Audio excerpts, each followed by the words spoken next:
Number 2 पे आपके पास, तो अब ये देख लें कि ये जो बेसिक्स, ये दो दो पार्ट्स हैं, ये एक ग्रुप बना लें और ये इनका एक ग्रुप बना दें। ये ग्रुप ए कहला, इसको ए का नाम दे दें और इसको बी का नाम। इसका मेन मकसद ये है कि ये कैटेगरी है कि इनके रूल, एसेट और एक्सपेंस के रूल सेम होगा, रेवेन्यू, कैपिटल और लायबिलिटीज का रूल सेम होगा। यानी ये बाय नेचर अगर हम इसकी बात करें तो ये डेबिट कहलाते हैं, और इसकी नेचर करें तो ये बाय नेचर क्रेडिट होते हैं। अब हमने देखना है, रूल ये है कि कब किसको डेबिट करना है, कब किसको क्रेडिट करना है। तो अगर ये एसेट्स और एक्सपेंस अगर आपके पास इंक्रीज हो रहे होंगे तो ये क्या होंगे, डेबिट होंगे।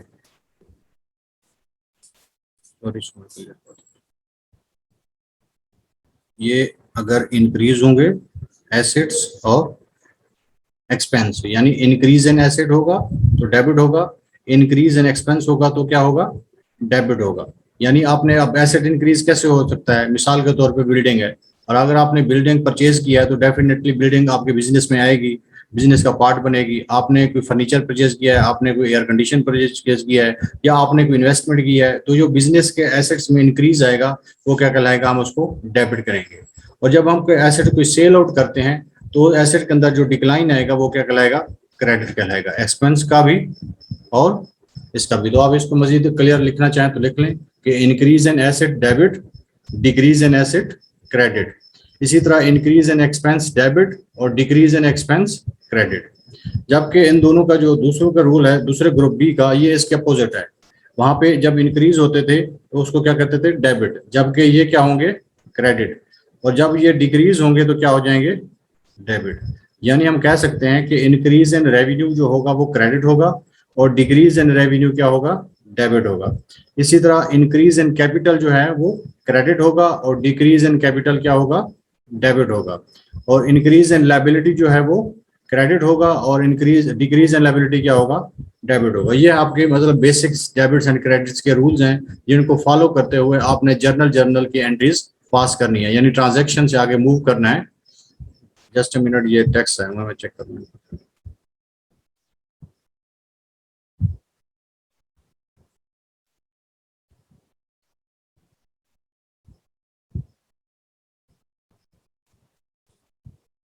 अच्छा, ये क्वेश्चन आया हुआ है जी, नॉमिनल और रियल अकाउंट्स का डिफरेंस बता दें। देखें, आपने एक एक्सपेंस पे किया है, ठीक है, 5 मंथ्स का रेंट पे किया आपने एडवांस में, 5 मंथ का रेंट। अब आपके पास दो अप्रोचेज हैं।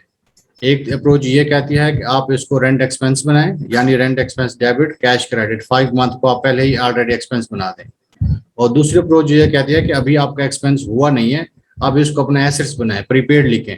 तो इस वजह से अगर वो आपका प्रीपेड बनता है, एसेट बनता है, और आप उसको एसेट ही लिखते हैं तो ये आपको रियल कहलाएगी।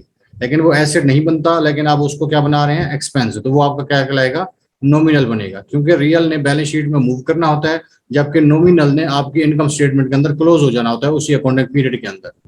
तो क्योंकि आपने उस पीरियड के एक्सपेंस को आपने एडवांस में बनाया हुआ था, तो वो अकाउंटिंग के परस्पेक्टिव से उसकी ट्रीटमेंट सी होगी, आपको प्रॉपर जो व्यू है वो क्लियर नहीं होगा, अकाउंटिंग का जो ट्रू एंड फेयर व्यू है वो क्लियर नहीं होगा।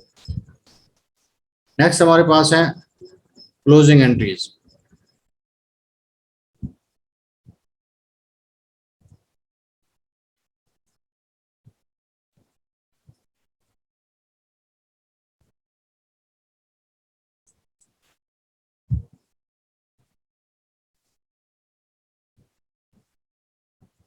एक मिनट।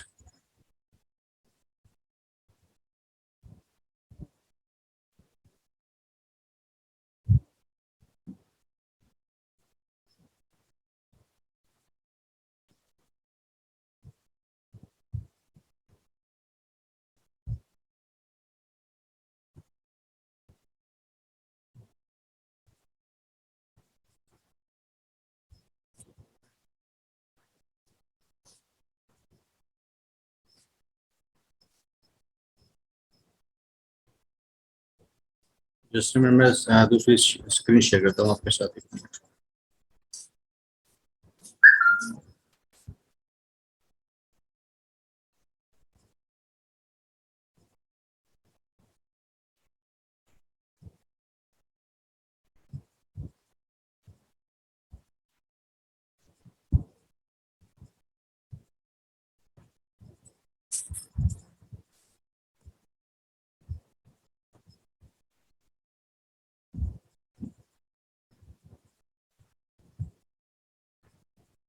पहले हम इसको क्लोजिंग एंट्रीज डिस्कस कर लें, उसके बाद फिर एडजस्टिंग कंप्लीट करते हैं। आपके पास 4 नेचर्स की होती हैं क्लोजिंग एंट्रीज जो आपने अकाउंटिंग के अंदर पास करनी होती हैं। उनमें से कौन कौन सी हैं? 4 क्लोजिंग एंट्रीज नोट कर लें। एक closing entries of revenues, closing entries of revenues. Next, closing entries of expenses. Third one, closing entries of profit and loss. और लास्ट में क्लोजिंग एंट्रीज ऑफ डिविडेंड। तो ये आप नोट कर लें, इसकी हम एंट्रीज बता देते हैं।